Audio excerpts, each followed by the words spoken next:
Gaudete, gaudete, Christus es natus, ex Maria Virgine gaudete.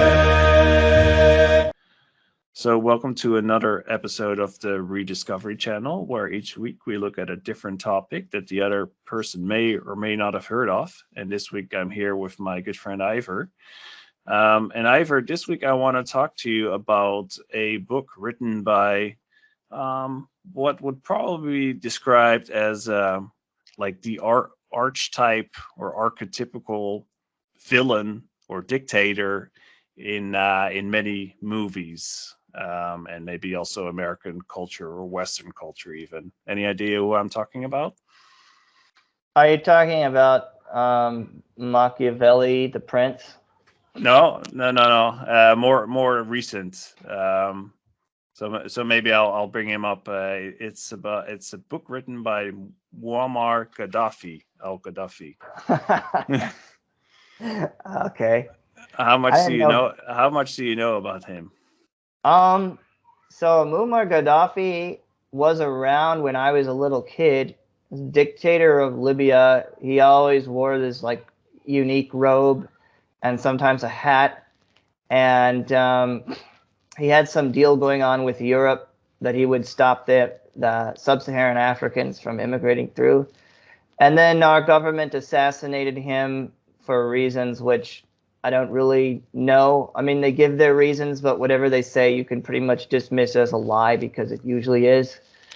So I think he had some sons, and I don't know what happened to his sons. And yeah, I don't know that much about him. I think, though, when it comes to the Middle East, a secular dictator is better than an Islamic dictator. And it's going to be one or the other with that part of the world. Like, there's no other way about it, pretty much. So. Well, same for me. So I also grew up with him, and I heard a lot about him, especially about the Lockerbie terrorist attack, which was a plane that took off from Heathrow Airport on its way to the U.S. And was blown up over a small town called Lockerbie in Scotland. And it turns out, they always blamed him for that, and it turns out actually he most likely had nothing to do with that. But yeah, I also, in my mind, he was always the villain, right? Together with, I guess, Saddam Hussein, and maybe a few others, maybe Gorbachev, I don't know. But I want to talk a little bit more about him because he wrote this book called The Green Book. You may have heard of Mao's The Red Book. He wrote his own book called The Green Book. And in this episode, I want to talk about the book specifically because I read it and I made some notes. And I just want to tell a little bit more about what he thought as an intellectual, because it's quite interesting, actually. Yeah. And then in another episode, I want to talk a little bit more about his life, who he was, and also the history of Libya, where it was before his rule, under his rule, and in current day. Which, spoiler alert, it was a lot better off during his rule than it is today. No Um, spoiler alert, man. yeah, I've been seeing what's been going yeah, on since he was deposed. Yeah, it's yeah. definitely turned into a jungle. Yeah, it's the worst. We're all upset about Ukraine, especially here in the States. It's a big topic. But AstroTurf topic. yeah, because we don't, like, how dare Putin interfere in his neighboring country? But then NATO, basically completely wasted Libya. Without there ever being a formal declaration of war, mind you. I don't think we've had those in quite some time. I think actually since the Second World War. Anyway, Yeah. let's get to the Green Book, and then in my next episode, I'll talk a little bit more about Gaddafi and Libya in real time. And I might actually split that one up also because there's a lot of history between about Libya itself as well, which I think is Yeah, pretty interesting. Yeah. They've They're been a around. historical enemy of Egypt during the during the age of antiquity, ancient times. There's a group there called the Temehu, which regularly fought with the Egyptians, and they were a type of Berbers. They ran around with like a cape but no shirt. And there's a picture of one of the pharaohs, I forget which one, where he kills a bunch of these guys and he cuts off their frontal parts. So I guess after they're dead. But anyways, go ahead with your topic. Yeah, I was hoping actually that Great Pharaoh would be there, but apparently Great he's Pharaoh would have to make another pile of their bodies if he was here. yeah. Walk But on bridges with them. Gaddafi was actually well aligned in general with Egypt, because he was also, like you mentioned, an Arab nationalist. But let's go to the Green Book. So Gaddafi's Green Book was written by Muammar Gaddafi in 1975. And he, even though he was aligned to the socialist bloc, so the Soviet Union for the most part, he came up with another alternative vision on democracy and quite a few other topics as well. But yeah, so let's start off with his vision on democracy. So he actually had some views on the system of the party system, which is kind of the system that you see in most of the world. I think the US is an exception to how it works.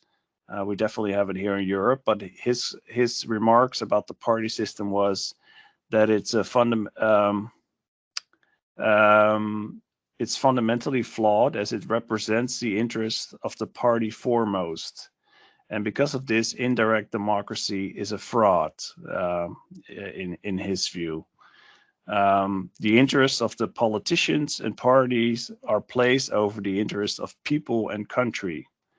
And then, quote, furthermore, parties can be bribed and corrupted, either from inside or outside, end quote. I thought that was very interesting because I actually wholeheartedly agree with that. Then the next quote, according to modern democracy, the legitimate checks on the ruling party is the parliament, which is the case here in Holland, the majority of whose members are from that same ruling party, end quote. Yeah, again, spot on. So basically, control and power are both in the hands of the ruling party, and and the party that's supposed to have checks in place, which is the case in most of Western European countries. I think it's the case in most democracies across the world. I think the U.S. system is a little bit better because you have separate elections, and typically there's a balance of power. Um, but he wrote, "Does the deception, falseness, and invalidity of the political theories dominant in the world today become obvious?" So yeah, I again that I agree with this notion, and I have a personal feeling about this as well that hasn't set right with me. I've heard quite a few quote unquote liberal people mention that we cannot have direct democracy because we need experts to rule our country. And actually Gaddafi's view was the exact opposite, at least in his book. He believed that the party system is a modern equivalent of the tribal and sectarian system. And the only difference between a tribe's interest and a party's interest is that there are no blood relationships. And Oh, that's he interesting. yeah, and he focuses on this quite a bit because he was born as a Bedouin in the desert someplace, so he knows all about tribes, right? So tribes come back Yeah. in the family, comes back in his political theory again and again. But he said that even the blood relations could be the formation of a party, And yeah, if you think about like the Nazi Party, of course, they did try to focus on blood relationships, and that is also the case in some countries still today, where they have separate ethnicities that form parties, and Yeah, then that's you know, like for the sub-Saharan Africans, a lot of their politics is ethnic or tribal. Like your tribe votes this way, the other tribe, like the kind of politicians they elect, like the parties are the tribes in a lot of yeah. places. It's like now this tribe is in charge, now that tribe's in charge. But you also see it, I think, in modern societies where parties become your tribe, and what ends up is you end up with a tribal society, which is Yeah. of course not great, because you know people start aligning to what they think is their tribe, and then you know once you become tribal, you stop thinking for yourself. You just like, oh, I'm part of the red team, or I'm part of this team, instead of actually having internal debates, or actually focusing on finding a future for your country together. It's all about maybe even sabotaging the other tribe because they're in power right now. Even though working with them in some cases would actually help you, you decide not to do it. Which Gaddafi wrote about that, and actually, that I think that sounds very familiar to today's politics. Well, Um, yeah.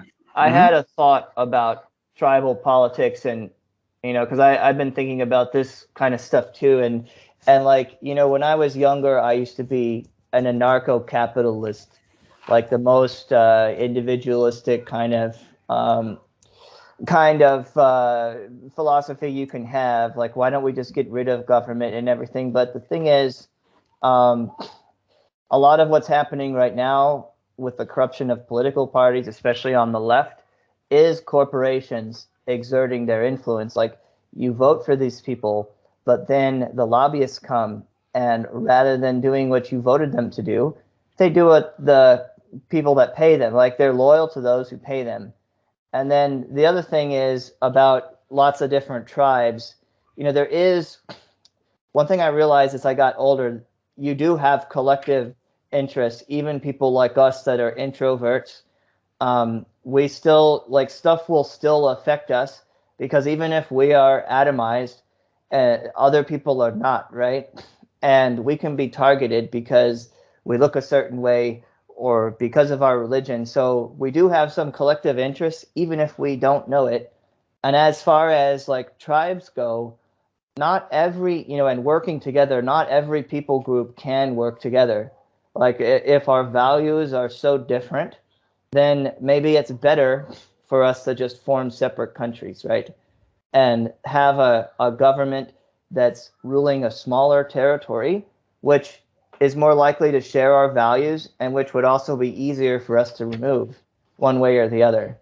So it's kind of like I used to be like one of those like people that I guess you would say far right.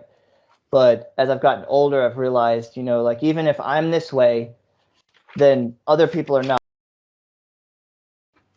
Yeah, I think. Anyway, Yeah. I'm getting off. Yeah, sorry. Go Yeah. ahead No. with So, no, it's okay. So Gaddafi, he actually put a lot of thought into these things as well. Like, okay, so what is the law? Where does the law come from? How do you enforce the law? Um, um, he put a lot of thought into this stuff. This guy was clearly an intellectual, coming out of very humble beginnings. He had some really interesting thoughts, which I don't say they're brilliant, but they're definitely, I would say, more intelligent than what you could expect of the majority of the politicians mm-hmm. today. Um, so yeah, he said, of course, you need to form together, because you need to be able to form your own tribe, and then as a tribe, you need to form your own nation. And in order to do that, uh, he does not believe in the indirect democratic approach, because um, you get this, and he actually had criticism of socialism as well. where he said that if a party that is formed in the name of a class, inevitably it becomes a substitute for that class and continues to transform to hate the class it replaces. So, which is basically like communism. So you form a new class, and then you have the working class, the party of the working class, and all it does is hate the upper class. In his view, actually, direct democracy is the best possible system. But yeah, this was written in the 80s. Because it's impossible to gather everyone, he thought the rule should be with what he called popular conferences and people committees.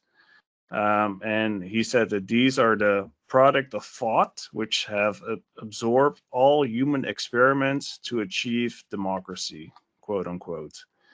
And I'll include a picture. But basically, it comes down to having these popular, like a big circle on the outside of basic popular Congress. And inside the circle, you have people's committees, and you have, wait, I have here some more notes about how it works.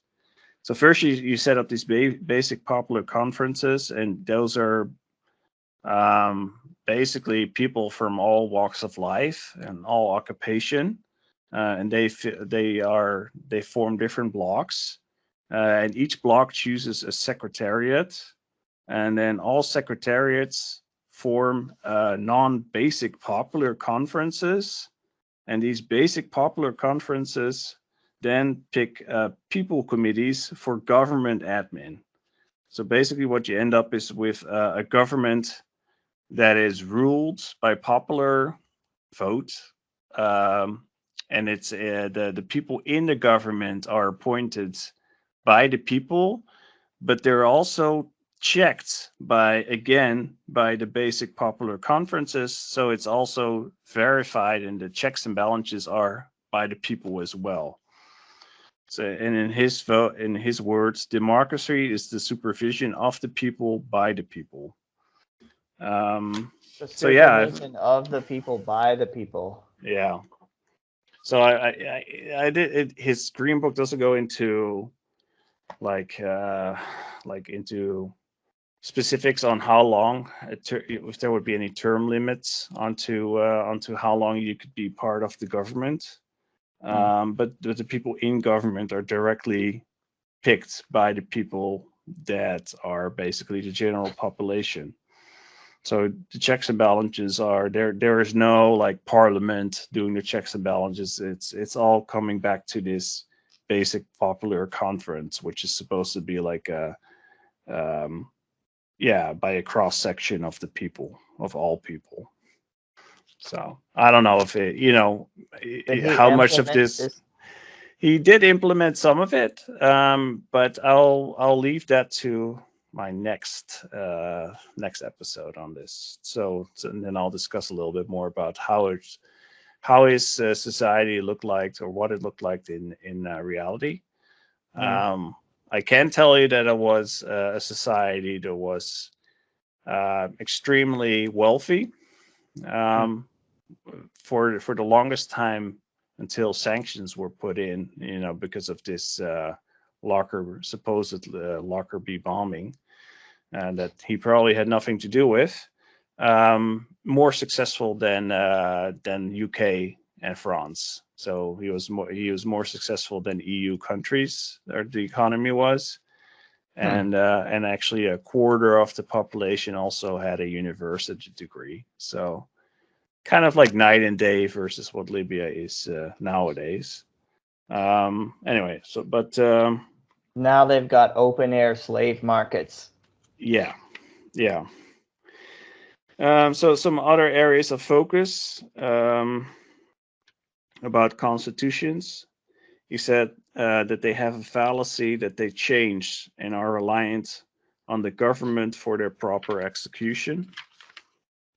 Well, I think that goes for a lot of countries. I think in the US, it's different because you have rights given by God. But in a lot of other countries, this is not the case. You just have a constitution, which can be changed, even though it might be hard.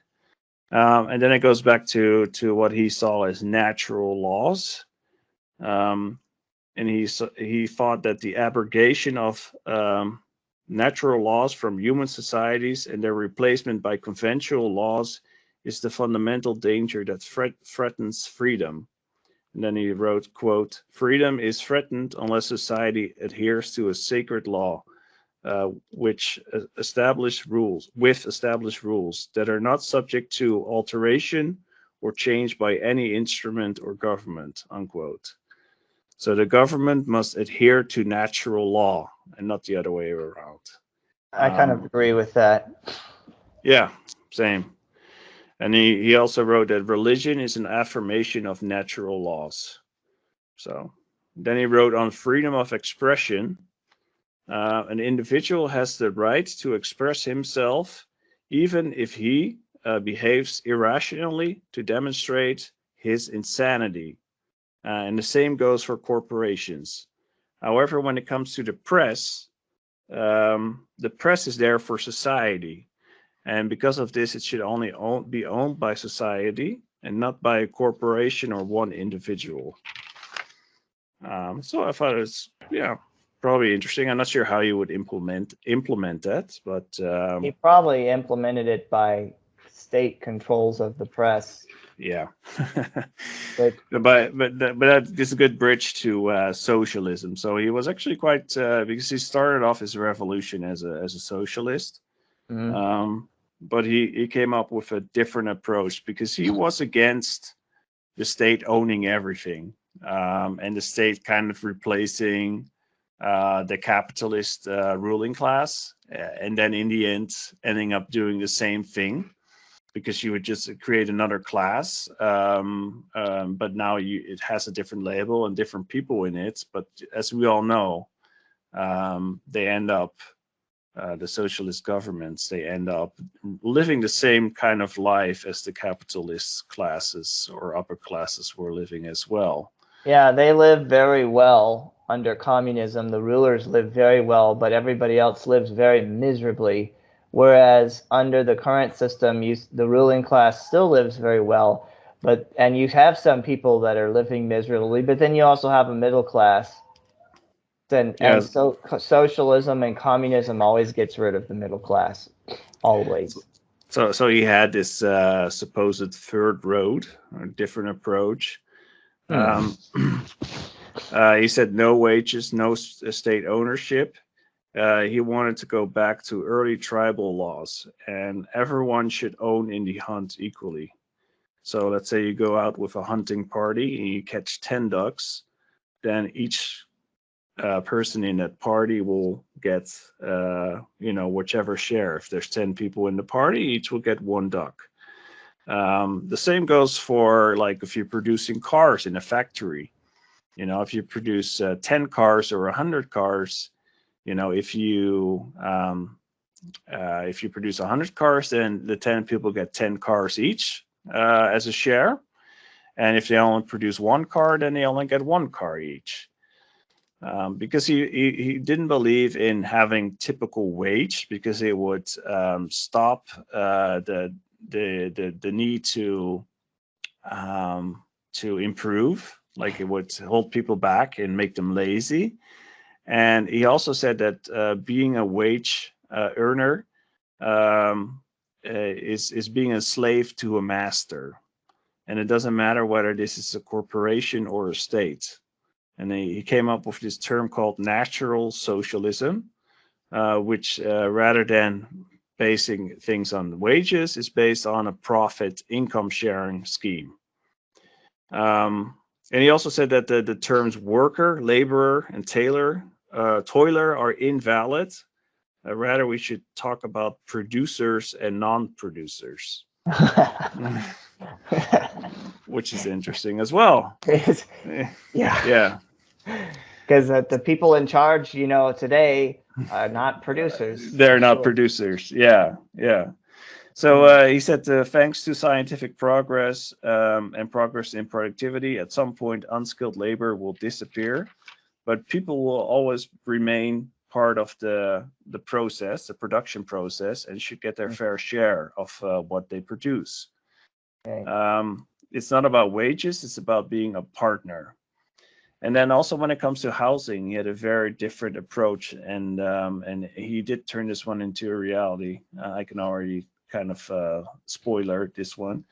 He didn't believe that the government should all own all housing, like in the Soviet Union, but rather he thought that people should own their own dwellings. And he said that living in someone else's house is not freedom.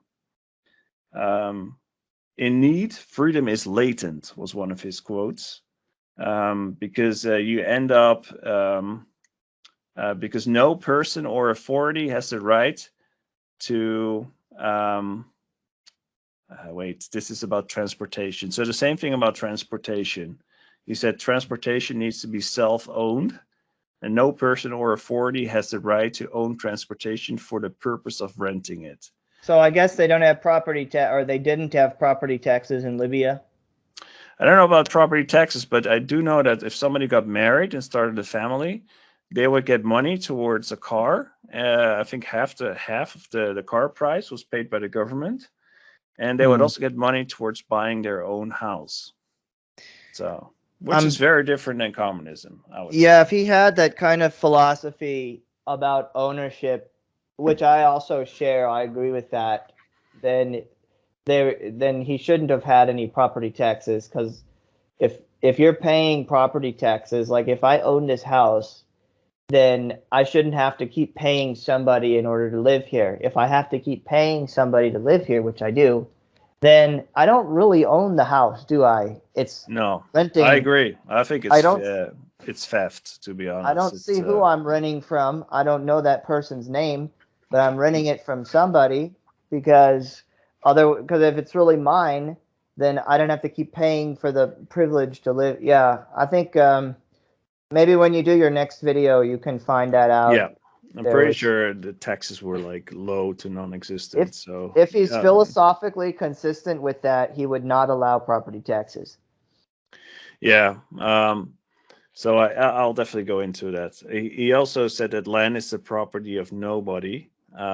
But then again, I also read that if somebody wanted to farm, then the government would get them like the equipment they needed and a piece of land. So I'm Hmm. not sure how that would look like in day-to-day life. It sounds kind of like maybe a Bedouin cultural influence, because the Bedouins, they wouldn't just stay in one place, they would move around, and depending on what time of year it is, they'd be living in a different place. I think a lot of them have a rotation where they complete like a circuit every year.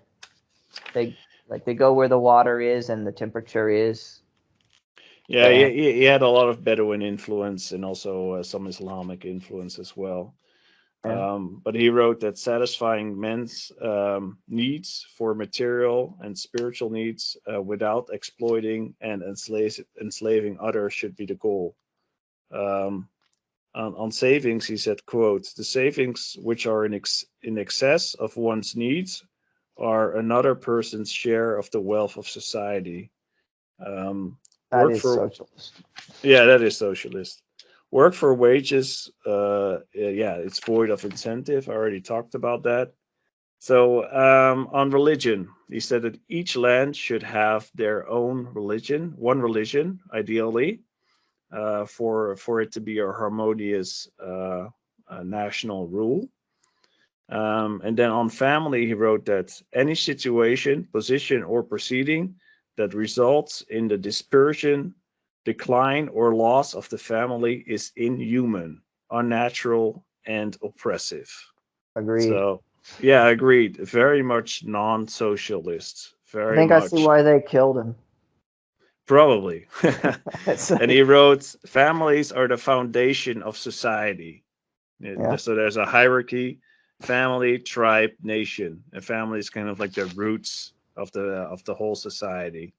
He also wrote about how uh, different empires go through being united by religion and then falling apart due to nationalism.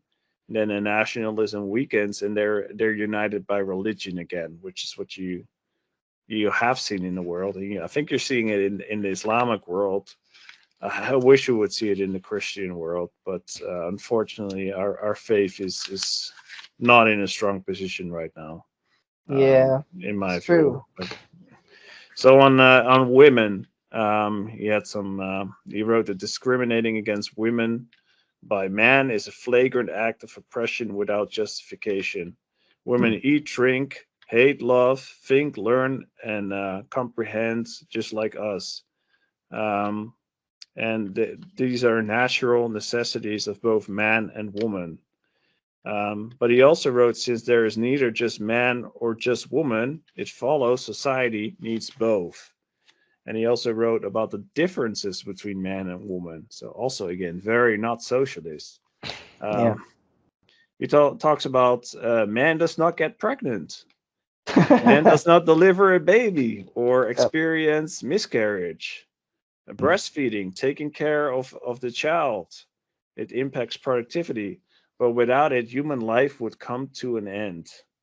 And then he wrote to disperse with the natural role of woman in maternity, and he talks about like nursery homes. Um, is a state is a start in dispensing with society and in transforming the biological factor into wait and transforming it into a merely biological society with an artificial way of life. It kind of sounds like we are where we are today. So Yeah, as I listen to this, I just think I can see why they killed him. and he wrote that cramming babies into nurseries is like cramming chicks into a bio farm.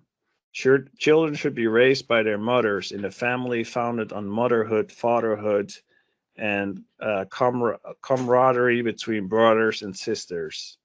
And he also wrote that meat from mechanized poultry farms is not as tasty. So I'm guessing about people coming out of nurseries aren't as tasty. Well, I guess not in the literal sense. Um, and he also wrote that a child would pick its mother over a nursery because it's natural, and to mess with that is a travesty. Yeah. Motherhood is the female's function, not the male's. Abandoning maternity contradicts her natural role in life. She must be provided with her rights and conditions that are non coercive, unoppressive, appropriate to her natural role.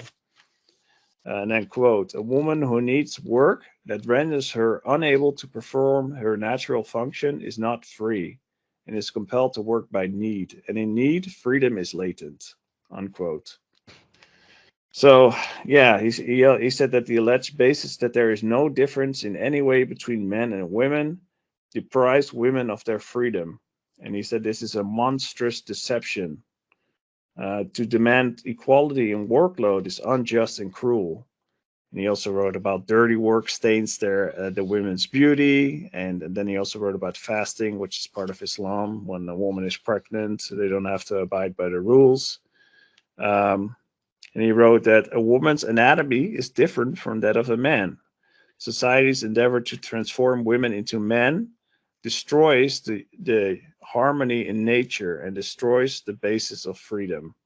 Um, so, yeah, and then he also wrote about all societies look upon women as little more than commodities. So, the East, so basically the Muslim world, they see it as a commodity to be bought and sold, while the Mhm. West does not recognize her femininity at all. A woman has full right to live without being forced to change into a man. So You that's what know he how wrote. the West, I mean, not us, but like those in charge of the West view women as a commodity. They say they don't, but they view them as a worker Yeah, for corporations. Like and that's why they also, all these big corporations, they also encouraged abortion. And when Roe v. Wade was overturned, you had these corporations saying, well, we'll fly you to another state to get an abortion. It's because they also view the women as a commodity, like you are my serf, my worker. yeah, And and then the West, current culture talks about how religious people would see women as like hens, just to breed children.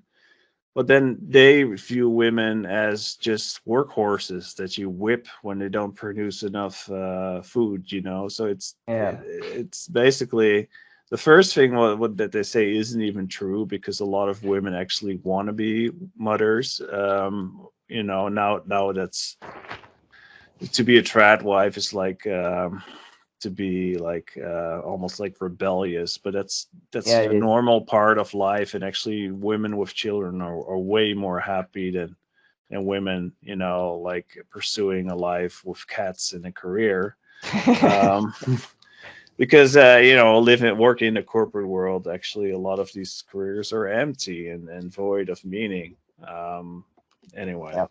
so yeah, let's move on. So he wrote about minorities, that they have their own social rights, and what I read so far is that actually Christians were treated pretty okay in the country. Hmm. um, and they can become part of the nation through a society controlled again by these peoples. Um, what do you call them? The basis of his foundation, the basic popular conferences. They can be part of them. So on education, he wrote that um, education being state controlled is anti-freedom. And he said that education shouldn't be to just create drones.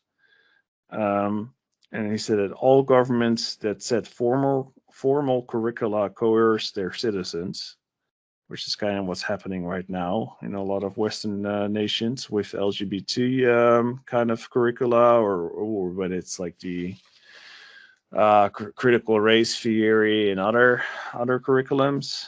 Yeah. He said that society rather should provide all types of education, giving the people the chance to choose freely. No banning of knowledge, prohibiting of religion is reactionary, um, biased towards ignorance, and hostile to freedom. And knowledge is a natural right of every human being. All right. So, and then he had some other things before I come to the last part, which I think he also wrote something about how the inheritance of cultural preferences is in our DNA. Which is there's actually some science now showing that if you torture a rat, for example, and that rat has offspring, that there's like extra aggressive or like anxiety and aggression in that rat's offspring, without it ever being in contact with its mother, I guess. Which so we actually do inherit some, which is really recent knowledge, which I thought it was interesting to see that in this book from the 80s. But now this part I thought was interesting about sport. Um, he said it is unreasonable for crowds to enter places of worship just to view a crowd of people praying without taking part. It is equally unreasonable for crowds to enter playgrounds and areas to watch a player of a team without participating themselves. He said it's similar to going to a restaurant to the restaurant to watch people to eat. And he said sporting teams are dictatorial political instruments which monopolize authority. Those masses are robbed of their will and dignity, and they're reduced to mere spectators. And there's an analogy here with politics. And it's a similar reason why he doesn't like indirect democracy. You should be participating yourself. Then he had a similar view. This really struck me because I've always hated sports, watching sports. And I think that it's like it's some of like it's a false religion. It's like a way of, yeah. You're.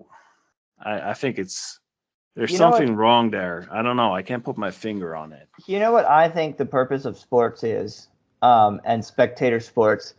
I think it's the purpose of it is to take the place of local wars, because you think about it, in the ancient world, most of the civilizations were city states. And like we also read about in the Bible, they talk about like the season for war, and like, okay, we planted the crops, now it's time to go to war. And you had a lot of cities fighting with neighboring cities. And I think that the purpose of sports was to reduce the urge to fight to a symbolic act rather than a direct act, so it would be less destructive. Yeah, but there's actually doing sports, which I think is important, and you're Mm. experiencing it yourself. I agree with him 100% here. Oh, And I do then too. there's just watching sports. Well, You know, watching sports isn't for people like us, but the average person, a lot of people like to do it for some reason. And I think it was introduced to take the place of real violence, to replace real violence with, symbolic violence and mm, people getting their aggression out, like the Greek Olympics, where these different cities would all send their athletes, instead of killing each other. But yeah, for people like us, it's not really for us. no, It's I feel like it's I think he has a point there. It's like going to a restaurant or going to a church to watch people eat or pray. well, Respectively. yeah, that's exactly what it is. They're spectators. They're not. You're not It's a actually waste of living. You're time. not living your own life. You could be doing it yourself, and then you would actually be progressing, and Yes, you'd be learning your life. You'd be living your life firsthand instead of secondary, and but isn't that's a it bridge. better? It's also a bridge to what he wrote about. Sorry, about entertainment and movies, and goes back to his Bedouin culture. He said, "Don't become a spectator of someone else's life. Live your own instead." And he said that Bedouin people ridicule acting. They think it's childish, and instead they perform games and take part in which they take part themselves. So again, like we waste so much time watching all this stupid entertainment, and that's really not getting us anywhere. Like if it's real literature, if it's really well written, and it's giving you a different perspective, maybe, right? Like maybe some Star Trek episodes or So I disagree. I agree with him about sports, but I mm, disagree about entertainment, because what entertainment actually comes out of is mythology. And originally it does. And mythology is what gives you, it's one of those things that gives you a shared culture and a shared zeitgeist. yeah, And that's one of the reasons why, today they're going and they're deconstructing all the popular entertainment like Marvel and Star Trek, and Star Wars and all this other stuff, is because it's modern systems of mythology, and they're trying to create, anyway, that, like, they're trying to create division. But what I was going to say about sports is, like, suppose you had to choose, like, I don't want to sit and watch sports either, and he's right that it's a waste of time for people to sit and watch it. But mm, suppose that the choice is between letting all these people from different towns go and watch a soccer game, or having them get physically violent and start rioting or start fighting each other. Like, I would rather yeah. have them sit, I'd rather have the normies get their aggression out sitting and watching some game But than, burning down houses. I think his point is then that these towns should just play each other instead of Mm. watching a professional, quote unquote, team of your town play a professional quote team of the other town. Yeah, fair point. You should just go out there, because then you'd actually be doing it and you'd be getting something out of it, other than just, yeah, Yeah, feeling, that's yeah. fair. Mm. Yeah, I agree with that. Yeah. So, but anyway, I thought it was, and I think also like we put so much emphasis on acting and Hollywood and things like that, and I think that's actually part of the problem. And I'm not talking about new track or old track. Um, I think, yeah, we put too much emphasis on it. Yeah, fair point. Mythology. I mean, it brings people together, but there's wisdom to be found in those. Like lessons. I would say that you can fall back on, and it makes you think.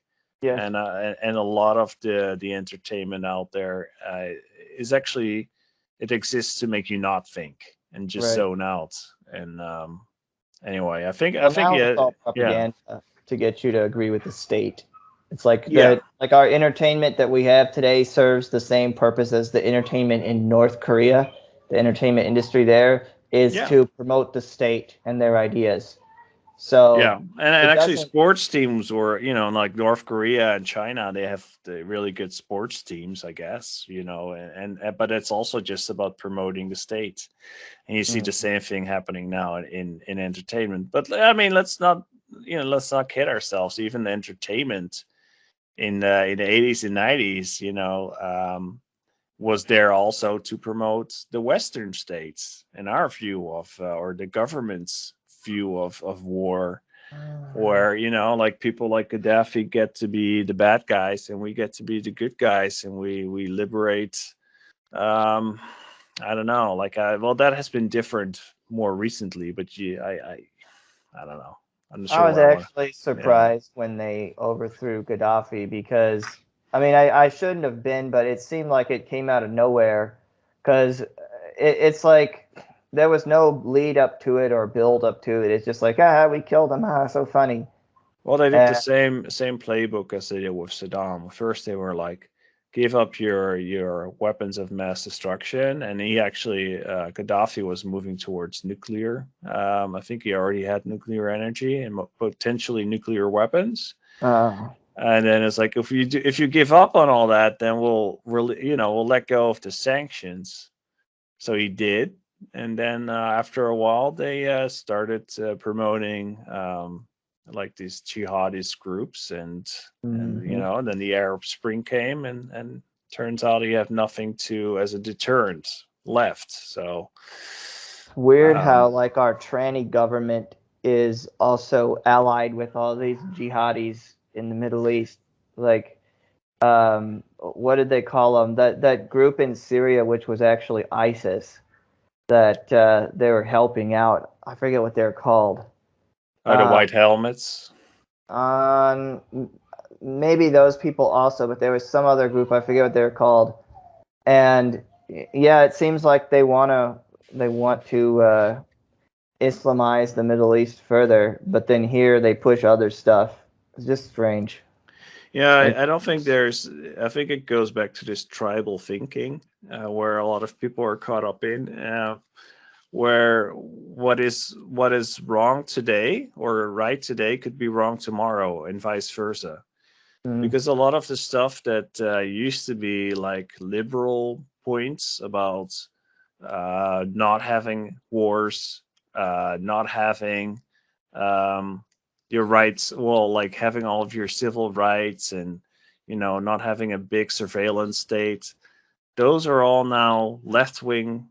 They're accepted. They don't care about this anymore, and it wouldn't surprise me if something similar happens to other topics, like like Islam, where it's at some point, they're gonna have to pick between their LGBTQ whatever agenda and Islam, and let's see. I think whatever is more opportunistic, I think Islam, they're gonna pick that, and then that means they'll have to make something else. They'll have to demonize it, and I think most people will just go along with it, as they've gone along with so many other things. So it's not hard to demonize Islam, though. It has a pretty bad history. it's also not hard to demonize this whole new ideology. I think I think people are.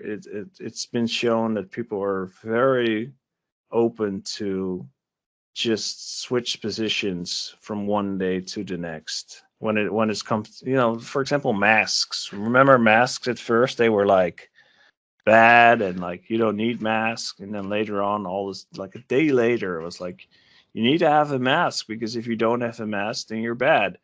And there's been so many flip-floppings, on on different topics, where it wouldn't surprise me if we will see something like that happen when it comes to choosing between Islam Yeah. and Like, LGBT.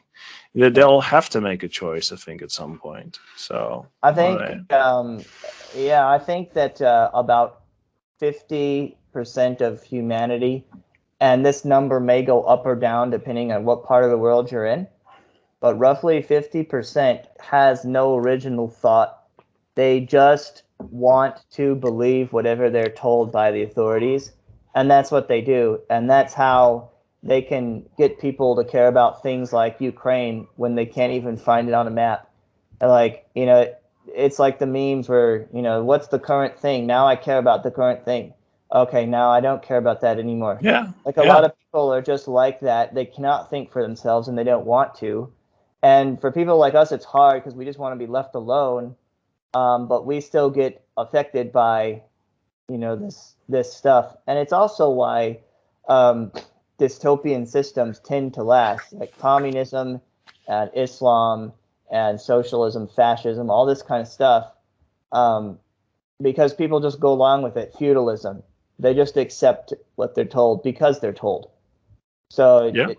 it's I like just that. I just never anticipated it would be so people would be able to so quickly change position and everybody would just move along with it. Even They've like always, even so-called intellectuals like Noam Chomsky, oh, Noam like Chomsky is a yeah, scary. like yeah, He's well, I mean that's crazy. Like he wrote about how the state is ruled or like influenced by big corporations and how they're creating this whole opinion. There's this whole opinion machine, and then when the big topic of his lifetime comes along, he totally buys into it, hook and sinker, into the main narrative. So yeah. it's very interesting to see. Another example would be like Julian Assange, he was like a um, he was like a hero to the left, and now all of a sudden he's an enemy. So there's all these there's so many examples. Because the left is authoritarian, like they go along with whatever the state has to say. Most people that are leftists, they're not really leftist because they thought about it and that's what they like. They're leftist because that's what they were told to think. And like if you Yeah, had a conservative, I have some hope for it because I think the Conservative Party was doing the same thing with the whole Iraq war and the Patriot Act that was not patriotic at all. It was the opposite of patriotic. I think they were kind of where when Bush was in power, they're kind of where the left is now. But I'm hopeful because what I've been hearing about people getting fed up with the Ukraine war, especially within the Republican Party, because the main party line is still like we have to fight and defend the border in Ukraine or whatever, and it's yeah, like the number one priority. But like 95% of the Republicans actually don't believe that, which is that makes me hopeful that people maybe that people vote, are waking up a little bit. well, they're waking up on the Here's the thing about the choices in America. You're either gonna vote Republican or Democrat, and most people that vote Republican don't even like the Republicans, and that's always been the case. It's just like, well, the Democrats are terrifying, so I'm gonna vote for this Republican who's still a scumbag, but not gonna hurt me as much. So it's like you're voting for the person that's gonna beat you the least, but either way, you're gonna get somebody that hurts you because they take our money and they spend it on all these stupid things, like the Ukraine war and everything. And really, people that have been voting Republican haven't really been getting representation up until Trump came and started trying to reform the party. Like most of us don't want that stupid war. The people on the other side that vote Democrat, they only want that war because they're told it's good by their masters. Whereas, Yeah, I but mean, it's the liberals. I was talking to this liberal here that was complaining about COVID the whole time, like obsessed with COVID, and yeah, like, are you getting the shot? Is everybody getting the shot? And then it turns out this whole thing didn't work out, right? Like all the conspiracy theorists were right, right? Pretty much about everything. yeah, Um, But then even when I would bring that up, it was like, oh, you know what, Stilgar, I'm working on. I don't have time for that. Because Putin and Ukraine, and they just moved on to the next thing. So Yeah, they it's just believe whatever they're told. They're thralls. That's why feudalism lasted for as long, because people were all like, "Yes, my lord," yeah, but living these off are like these are a. people that went to university. So it's But it's it's interesting. but So yes, but Stilgar, you know that unless you're getting like a STEM degree, getting a degree from the university isn't a big deal. Like yeah, it's but how many STEM people are following along in like the climate science, or we're following along in the whole COVID people narratives? that are just on the government payroll. Those that aren't, it's like the average engineer. Like Great Pharaoh's an engineer. You can ask him what his peers think about all this the next time he comes. I But think a lot. I think a lot of people are, they're still stuck in this tribe mentality, and we're getting exploited because of it. But you go Unfortunately. to the universities are a major programming indoctrination center. Yeah. Like I had to take a class called Sexuality in Society, which I did not want to take. It was so disgusting, so inappropriate, so irrelevant. So like, but people that go for sociology degrees, it's like I got an omnigendered basket weaving degree. It's just like they sat in one of Chairman Mao's like the Red Book, or one of the communist instruction sessions or whatever, struggle sessions. Well, struggle sessions are different, and got all this propaganda. Like most of the people that get degrees, they just absorb a bunch of propaganda. It's so useless.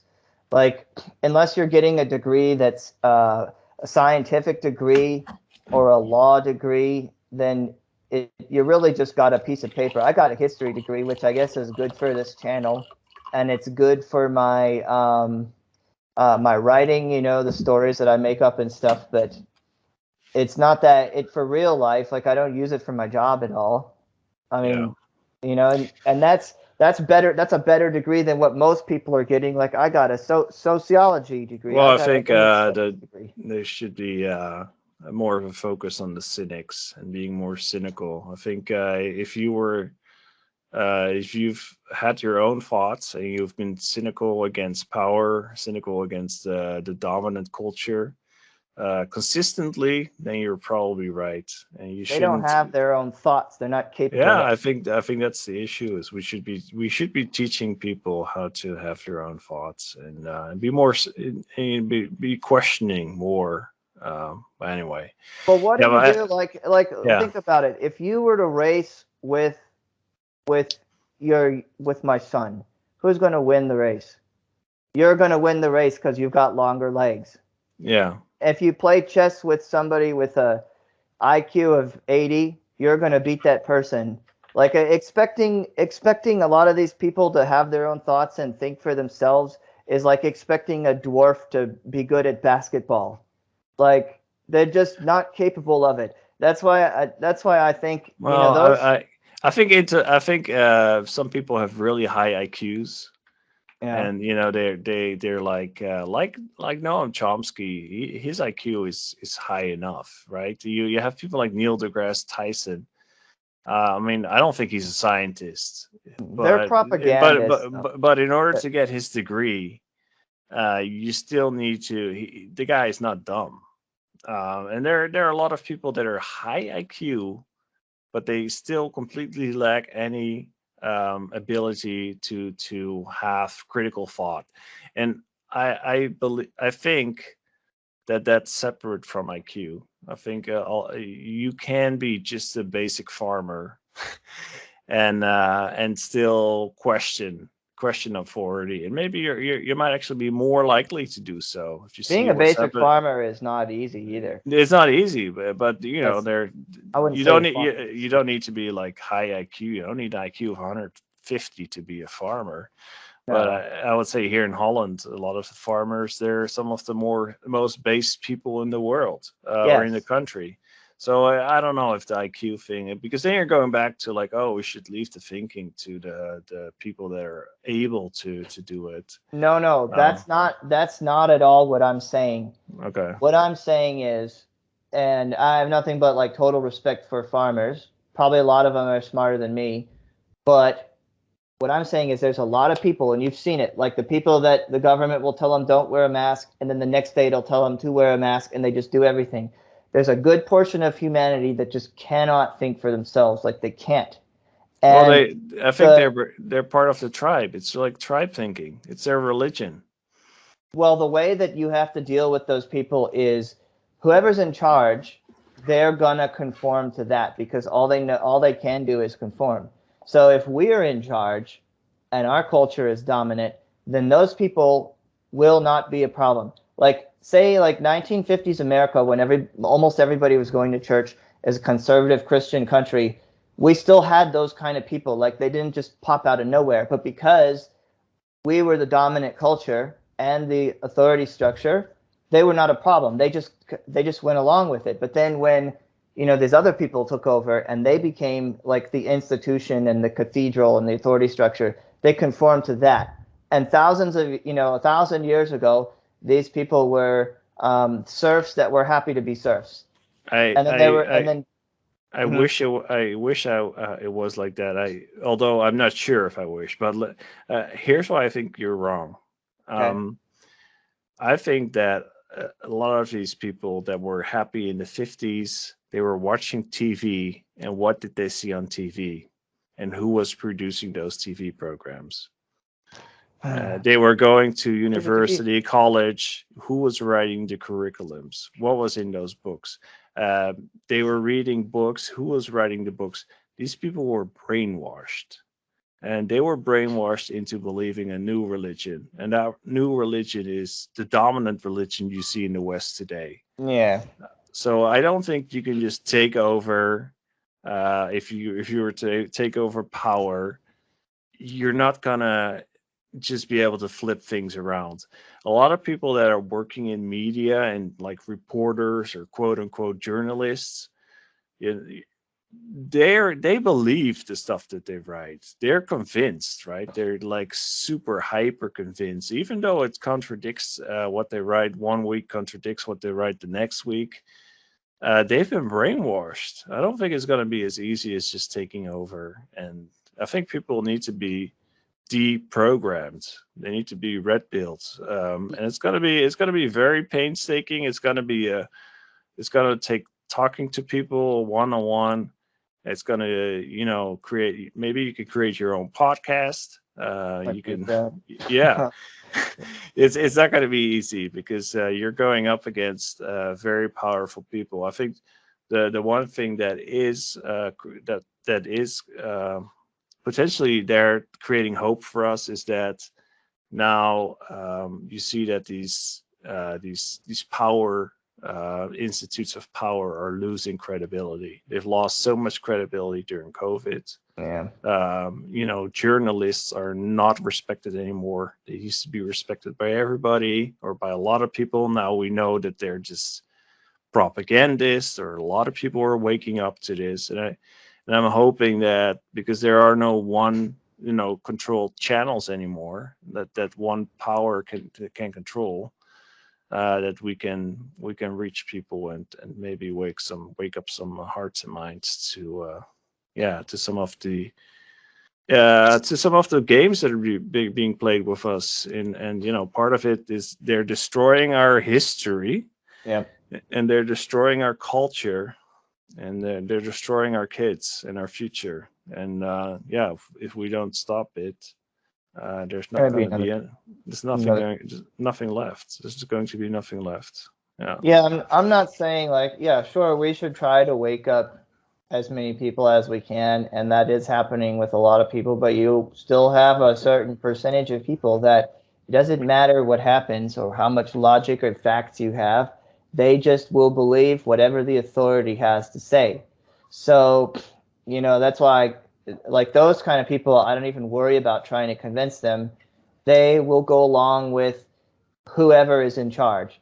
So Yeah, if they're we're just in charge, they're opportunistic. They don't like really if care. Yeah. well they don't they love authority. They don't like to think. They have limited thinking abilities. They also find it stressful to think. They would rather just conform, and those people have always been with us. It becomes a problem when those people become a problem when we have the worst kind of people in charge of the authority structure. If we were in charge of the authority structure, which would also include the media, and the education system, those people would be no problem. They would do all the things that we do, but they wouldn't be able to articulate why, other than this is how it's done. But they would disappear. Like, some of these people, you argue with them, it's a waste of time. You may as well just go like, oh well, the media says this, or the Democrats say that. You may as well just go and argue with CNN, because that's where they get all their ideas from. I mean, the best you can do is point out the hypocrisy and give rational examples. But if people are not willing to see the truth, you should just move on and not waste your energy. For sure. Exactly. But those kind of people, like, if we were in charge, they would disappear. Like, they would not resist, because the only reason they're the way they are is because the authority is telling them to be that way. So if we're the authority, then they'll shut up. They'll be it. There are intellectuals on the other side too, but most of the people on the other side are not intellectuals. They're just thralls. The intellectuals on the other side, yeah, they won't. Some of them can be persuaded, but a lot of them are on that side because they benefit from that system. Like Bill Gates and probably Noam Chomsky, Larry Fink. I think Noam is a believer. I think that's his problem. But there are exemptions like RFK potentially. We'll see. I think RFK is on our side. I think he's. I think there are no sides, right? I think there's not, at least not like a traditional left and right. There's just independent critical thought, because I wasn't on Bush's side when he invaded Iraq because of those, weapons of mass destruction that didn't exist, because Scott Ritter mentioned that they weren't there. And by the way, it had nothing to do with 9/11. If they were to invade a country, it should have been Saudi Arabia. But of course, they were never going to do that, because most likely the Saudi Arabian government was engaged in planning the whole operation. But yeah, Saudi Arabia, they wanted that war. A lot of people say that Israel is manipulating the United States, but actually Saudi Arabia had an interest in. They got us to do something in Yemen. Nobody talks about that. But like they buy the United States' services, or they used to. It seems like now our relationship with Saudi Arabia has gone down. It's gotten sour finally. Yeah, but they might go to BRICS now. But interesting times. But hey, I'll cut this one short, because way off topic. Probably we can go on for a long time. But in my next episode, I'll be talking a little bit more about Gaddafi and Libya in general, because it's a very interesting country, even though right now it's not hitting the news as much anymore. So it's too embarrassing for them to talk about, I guess. Probably. All right, Ivor, appreciate your time, and if you're still listening, please give us a like and leave your comments below. Really appreciate it. Helps with the algorithm. And other than that, see you in the next episode, I hope.